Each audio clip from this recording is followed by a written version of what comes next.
Bom dia, paz do Senhor para todo mundo, que Deus em Cristo te abençoe, que Deus possa fortalecer a sua vida, a sua casa, a sua família.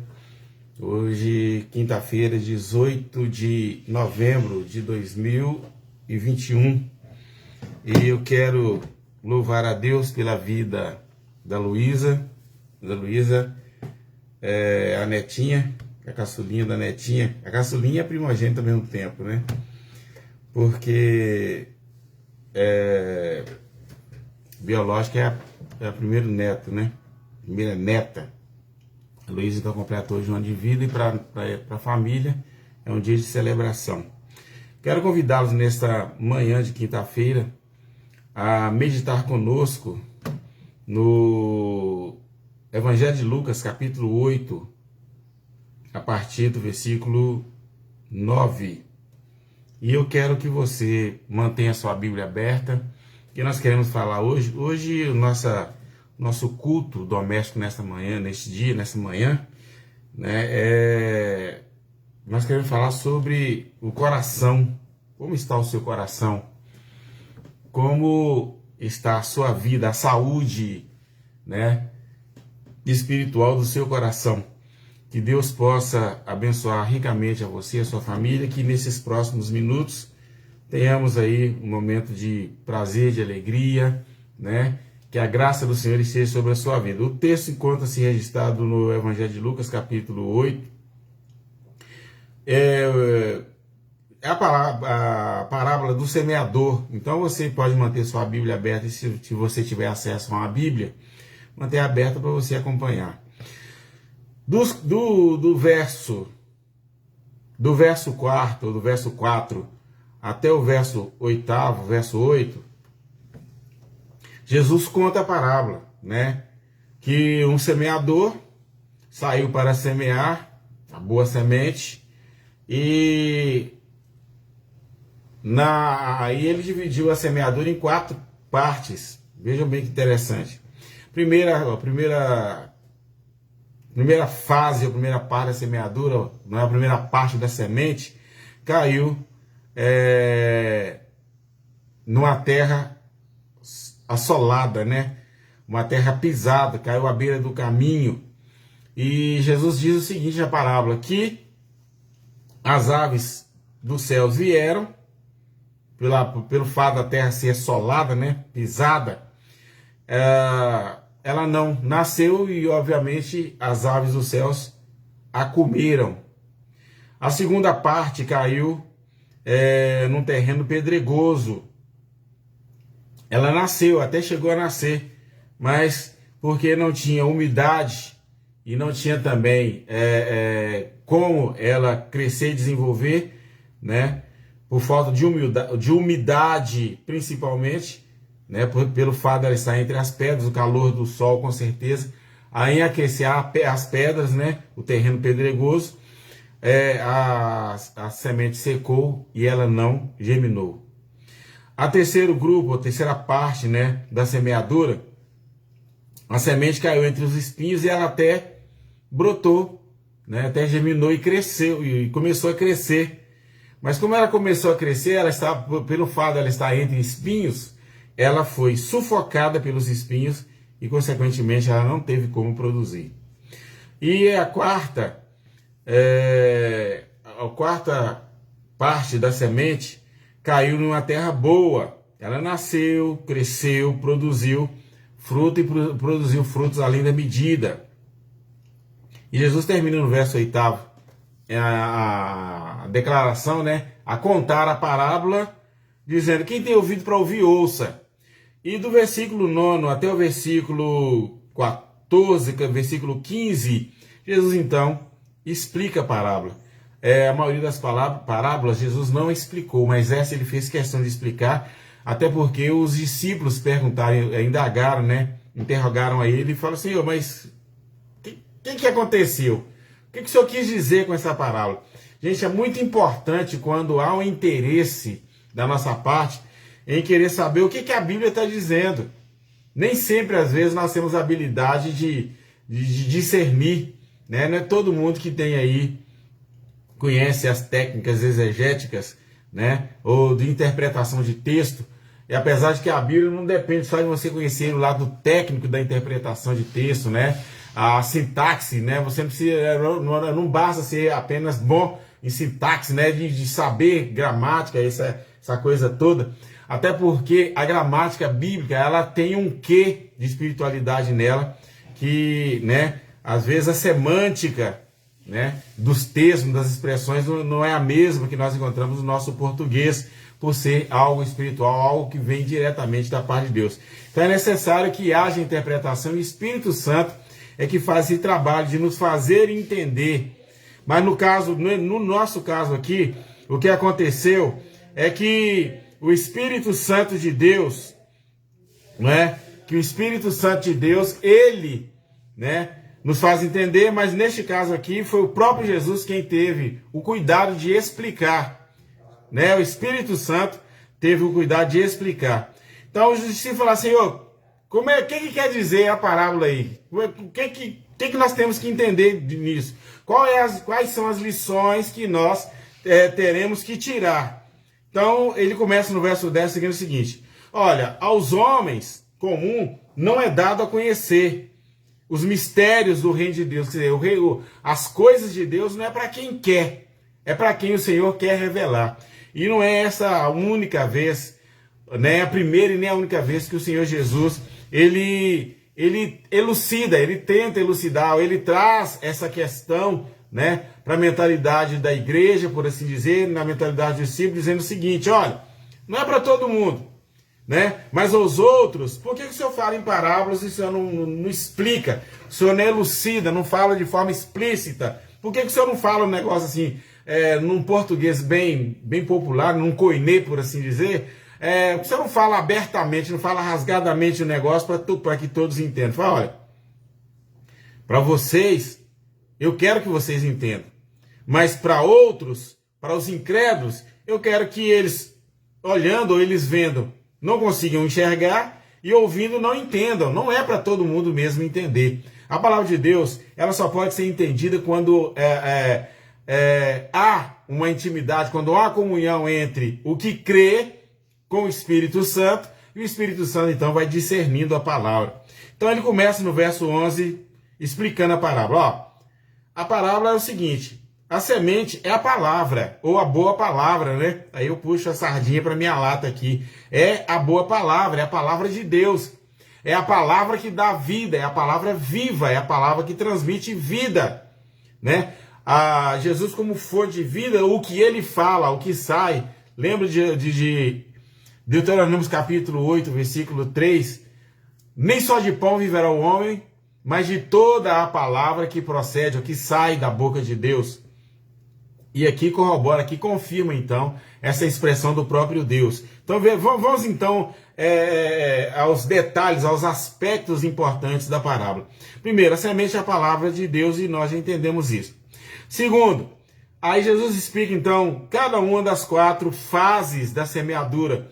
Ou aí eu não é conjecturando, mas fazendo a aplicação direta, dizendo o seguinte: que cada um dos lugares, dos locais onde a semente caiu, caracteriza exatamente o coração de quem a recebe, ou de quem recebe a palavra.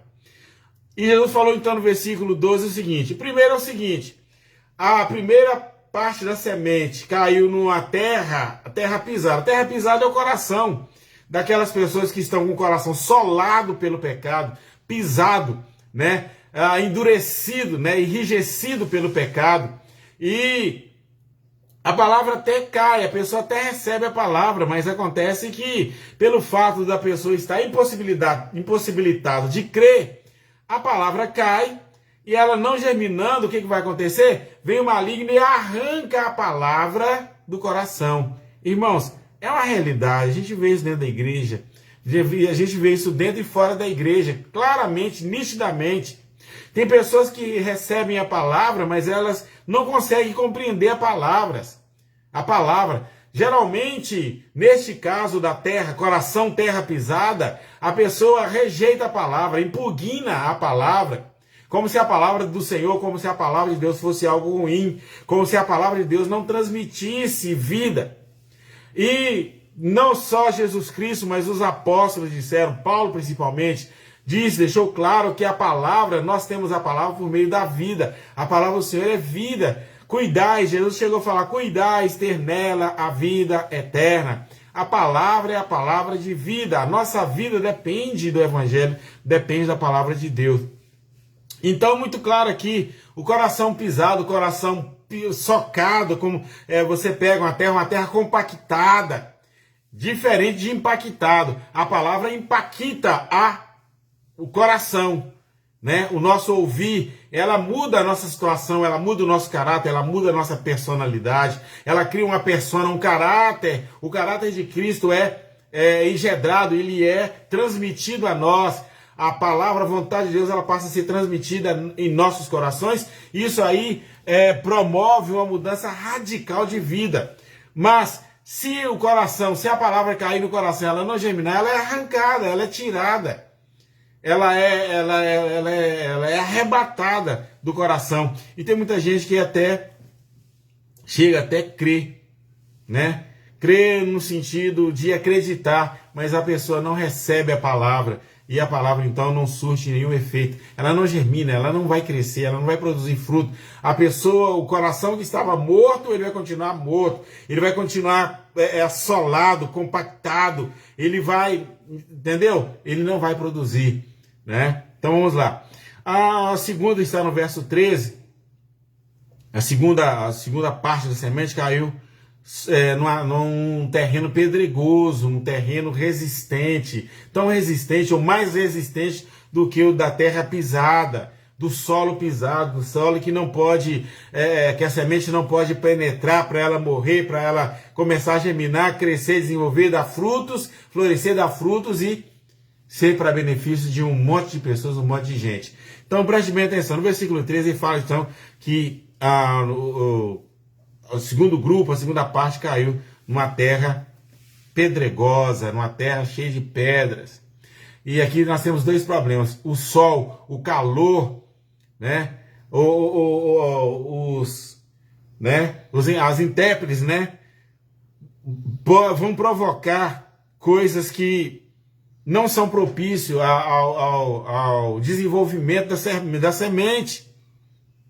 Um terreno pedregoso, por exemplo, além de não ter como a semente germinar e criar raízes para aprofundar na terra, ainda tem o problema do calor do sol, do dia, né? O calor do dia intenso, ele corre o risco também de queimar, né? De destruir, de matar, né? De dessecar a semente e tirar dela a vida, que não é o caso da palavra de Deus, que a palavra de Deus não vai perder a vida, porque a palavra de Deus é o próprio Jesus. O Evangelho não é um documentário, como eu sempre digo, não é um informativo, não é um jornal.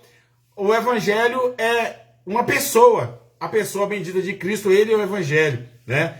João falou isso no capítulo 1 do seu Evangelho, dizendo que no princípio era o verbo, ou seja, a palavra, o logos, e a palavra estava com Deus, e a palavra era Deus, e o verbo, a palavra, se fez carne e habitou entre nós. O Evangelho é uma pessoa, não é um documentário, não é um informativo, não é um livro, não é um registro, não é?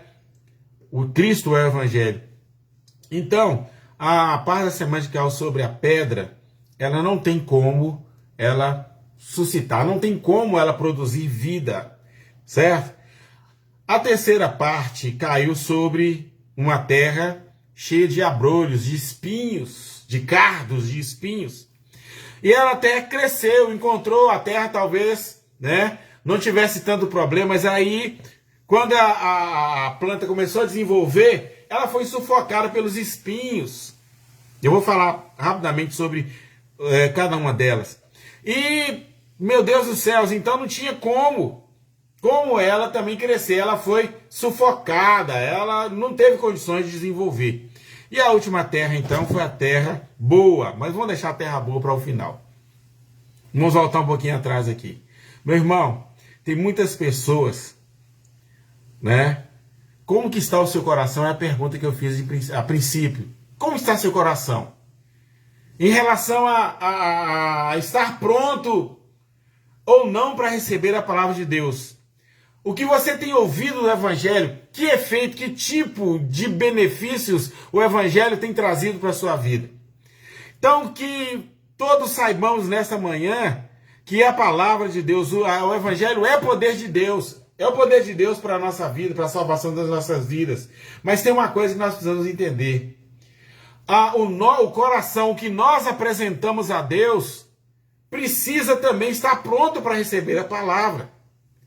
Uma pessoa que tem o seu coração cheio, né, de marcas, de mágoas, de ressentimento, de coisas ruins. O primeiro ponto aqui, o coração pisado, é aquele coração que está machucado. Aquela mente, aquele coração que está cheio de mágoas, de ressentimento, de coisas do passado. Tem gente que ama tanto os algozes do passado, tantas coisas ruins do passado, que o passado simplesmente trava o presente.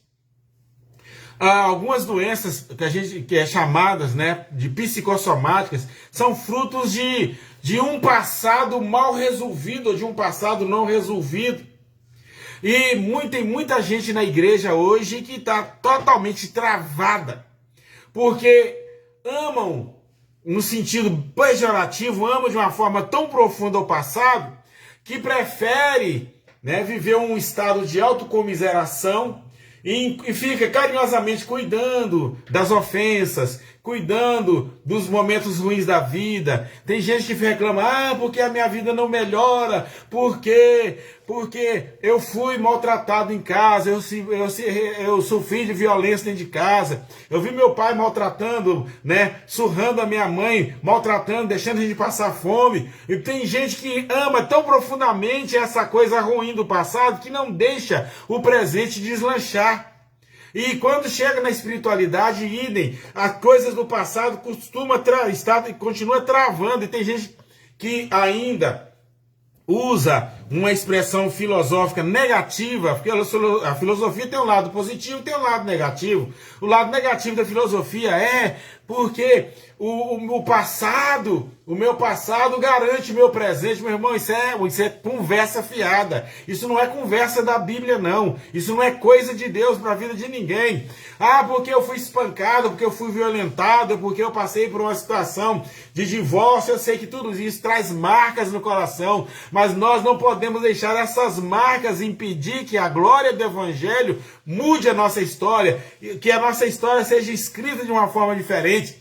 Quando a mensagem do Senhor, a palavra, a semente de Deus é semeada sobre os nossos corações, mas nós estamos guardando carinhosamente, né, negativamente, né, no sentido bem negativo, carinhosamente, as coisas que nos fizeram mal, os males que nos aconteceram no passado, a palavra de Deus ela não vai permanecer, não.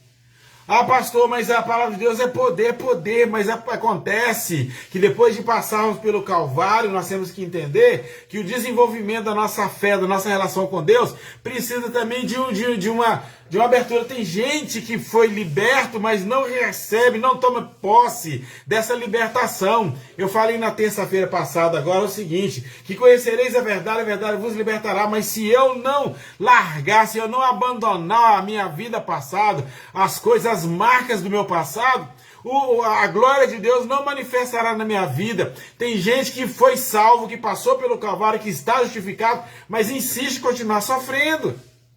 Tem crentes que vivem aí, não numa situação patológica, mas numa situação psicologicamente derrotado, destruído. Tem uma vida psicológica em frangalhos.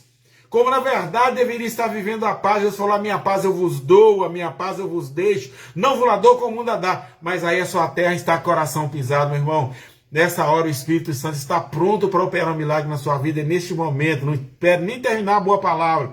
Vai orando comigo aí, falando, Senhor, o que o pastor está falando é a minha realidade. Eu preciso me libertar do pecado. Tem crente tomando remédio faixa preta por falta de paz. Não é uma questão fisiológica, não é uma questão patológica, não é uma questão de mente, de alma. Não tem paz na alma porque ele não quer abandonar os pensamentos, a ideia. Meu irmão, diz a Bíblia que Você é uma nova criatura, você nasceu de novo. No Calvário nós nascemos de novo. E em nascer de novo, então nós somos portadores. Recebemos de Deus, não por dignidade própria, mas pela dignidade da presença e da glória de Deus, nós recebemos a nossa libertação. Nós estamos livres, porque se o Filho nos libertou, nós estamos livres do nosso passado. E o passado, ele não pode ditar as regras da nossa vida presente. A segunda o coração pedregoso, o coração rancoroso. Tem gente que não consegue perdoar a ofensa. Meu irmão, eu não consigo mais entender isso na altura do meu campeonato. Não é por causa dos meus 60 lindos, meus lindos 60 anos de idade, não é por isso não. Mas é porque a minha relação com Deus está me levando a entender o seguinte: uma ideia descabida, é um conceito descabido de vida. Eu não perdoar o outro que me ofendeu, ou eu guardar a ofensa no meu coração. Meu irmão, guardar a ofensa faz mais mal do que comer carne gorda, do que comer açúcar. Porque a carne gorda, ou uma coisa riquíssima em proteína, pode causar uma hipertensão, uma coisa rica em açúcares, né? Ou coisas que produzem açúcares, né? Você pode ter problema com a diabetes, né? Com o pâncreas.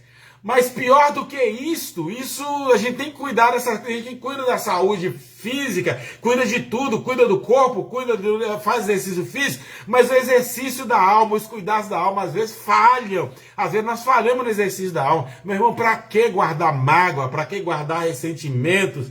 Por que não perdoar o próximo? O coração pedregoso é este coração que guarda coisas que...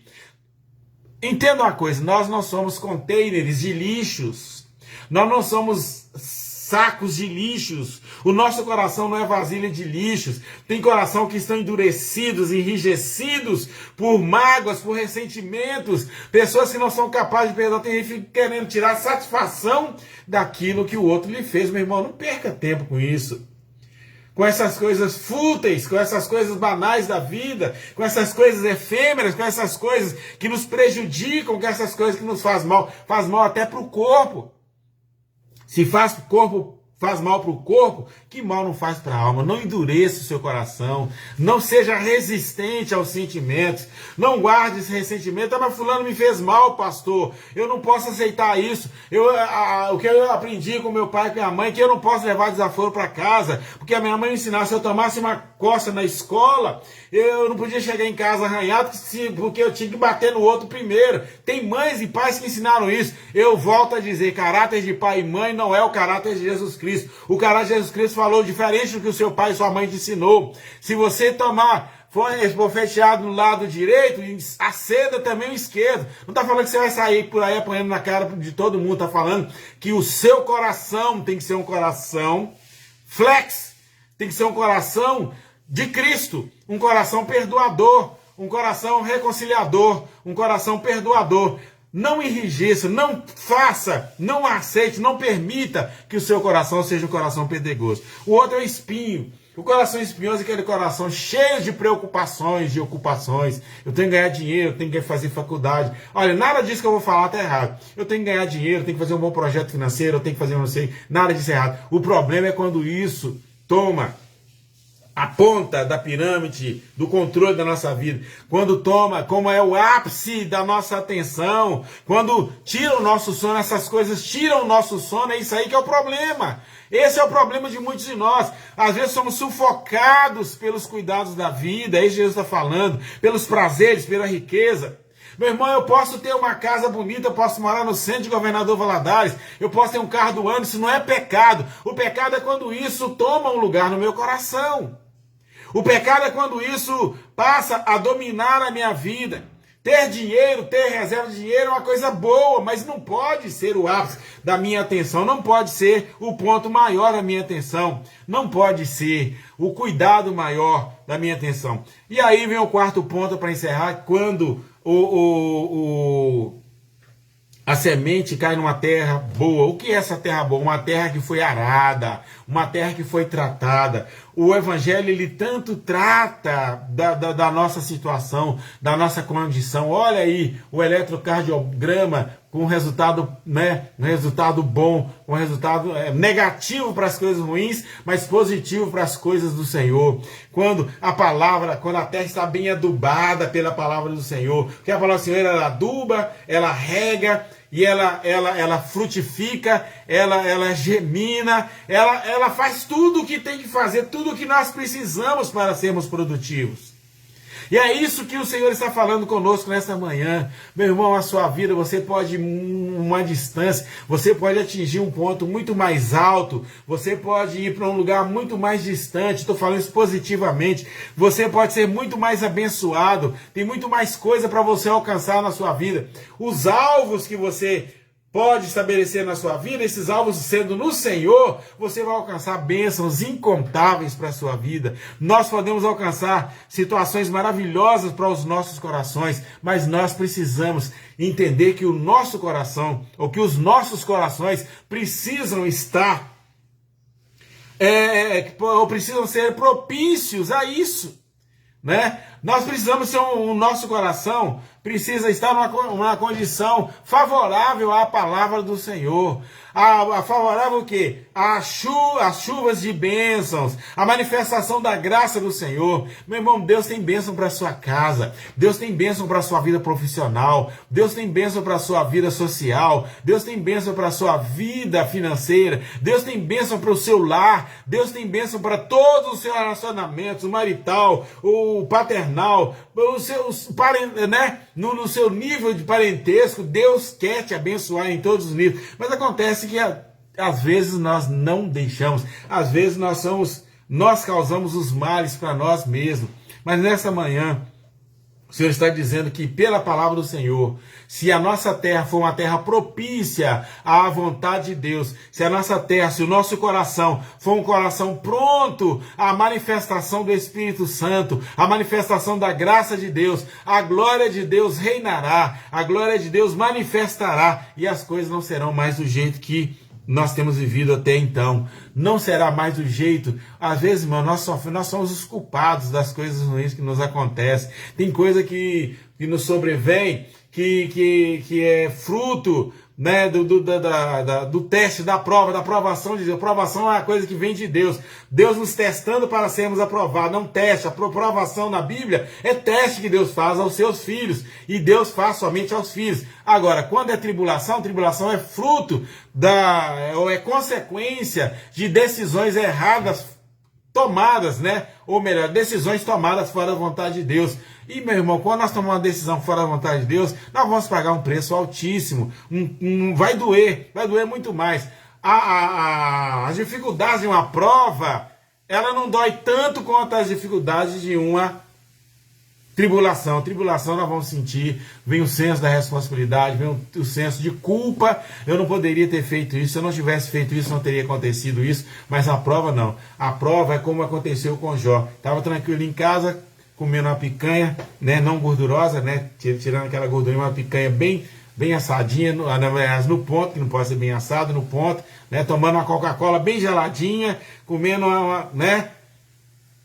De repente, olha, morreu seus 10 filhos, morreu um monte de funcionário, veio destruir a sua roça, veio um vento, veio os gafanhotos e acabou com sua plantação. Isso aí é prova. O camarada não fez nada. Veio porque Deus queria exaltar, glorificar o nome dele na vida do crente que está no momento da prova. Essa é a diferença. É essa a ideia, essa é a mentalidade que nós precisamos ter. Quero encerrar a oração fazendo a seguinte pergunta: como está seu coração? Terra pisada, terra dura? Guardando coisas que não edificam? Como é que está seu coração? Pedregoso? Cheio de ressentimento? Cheio de coisas de males, de ofensas, de coisas que o outro fez, de pensamentos negativos a respeito dessa ou daquela pessoa? Como está seu coração? Está cheio de ganâncias? Dominado pela ganância, pela avareza? Como está seu coração? Ele está regado pela palavra de Deus? Está produtivo, tem condições de produzir? Então o Senhor nesta manhã lança a boa palavra sobre o seu coração. Deixa Cristo falar, deixa o Espírito Santo aplicar na sua vida, na sua mente. Porque esse dia, esta quinta-feira, para você, ou para muitos de nós, ou para todos nós, pode ser uma semana, pode ser um dia melhor, pode ser um dia de libertação para muitas áreas das nossas vidas. Pode ser um dia em que o Espírito Santo, né, resolve responder aquelas orações antigas, resolver, solucionar aqueles problemas que, né, nos causou, né, dissabores lá atrás, ou que nos causou um desconforto na alma, né, uma falta, né, de uma impaciência, ou coisas do gênero, ou o Espírito Santo pode estar neste momento respondendo uma causa judicial que está há muito tempo engavetada, que o juiz nem olha para ela, mas o Senhor pode tocar no coração dele hoje. Ou o Senhor pode estar resolvendo uma situação de saúde. Talvez os médicos tenham de desenganar, falar, olha, não tem mais jeito, você vai ficar eternamente tomando remédio. O Senhor talvez, este pode ser um dia, este momento de culto doméstico, esta hora pode ser um momento em que o Senhor resolve tratar com a sua vida e com a minha vida e fazer coisas que nós não esperávamos que ele fosse fazer exatamente nesta manhã de salvação. Que o Espírito Santo de Deus possa nos abençoar, que ele possa nos guardar. Mas cuide do seu coração. Depois deste eletrocardiograma, você pode fazer uma avaliação, porque o médico dos médicos por excelência já fez a avaliação da sua mente, do seu coração, e com certeza o seu coração é terra boa. A semente que o Espírito Santo está derramando, está semeando sobre a sua vida, sobre o seu coração, ela é produtiva. Ela vai produzir a 30%, a 60%, a 100%. Não é só você que vai comer dessa semente, do fruto dessa semente. Não é só os que vivem ao seu redor. Tem gente de longe que será beneficiado. Porque uma árvore frondosa, frutificando, vem aves, né, de todos os cantos, né, norte, sul, leste, oeste, de todos os lados, para descansar na sua sombra, para alimentar o seu fruto, né, para pernoitar, né, para se proteger até da própria natureza. E todos nós fomos chamados, fomos salvos para ser uma bênção para nós mesmos, sermos uma bênção no reino de Deus, na casa do Senhor, na igreja do Senhor, sermos uma bênção para todas as pessoas que nos rodeiam, que nos cercam. E você é esta pessoa. Você foi chamado, nós fomos chamados para sermos abençoados e para abençoar pessoas. Você é um canal de bênçãos nas mãos do Senhor. Que Deus nessa manhã te abençoe. Amém. Bendito Deus, eterno Pai, glorificamos, exaltamos, magnificamos o teu nome na excelência e na grandeza do teu poder. Que a graça bendita do Senhor esteja sobre os nossos corações.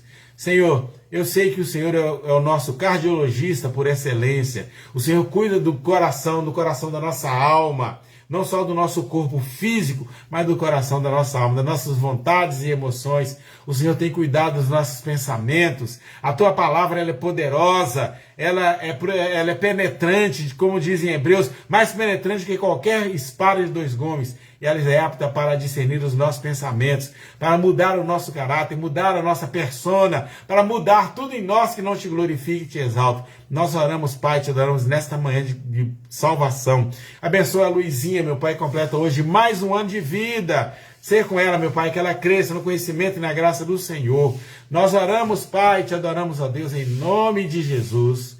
Amém. Que Deus te abençoe. Até domingo às 18 horas, se Deus quiser. Um beijão para todo mundo aí.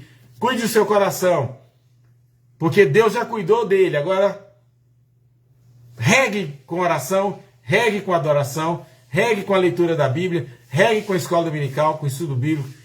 Adore ao Senhor na beleza da sua santidade, para que essa semente que foi semeada, que foi plantada no seu coração, ela possa produzir e você seja uma pessoa abençoada, próspera em todos os seus caminhos. Que Deus te abençoe. Amém. Amém.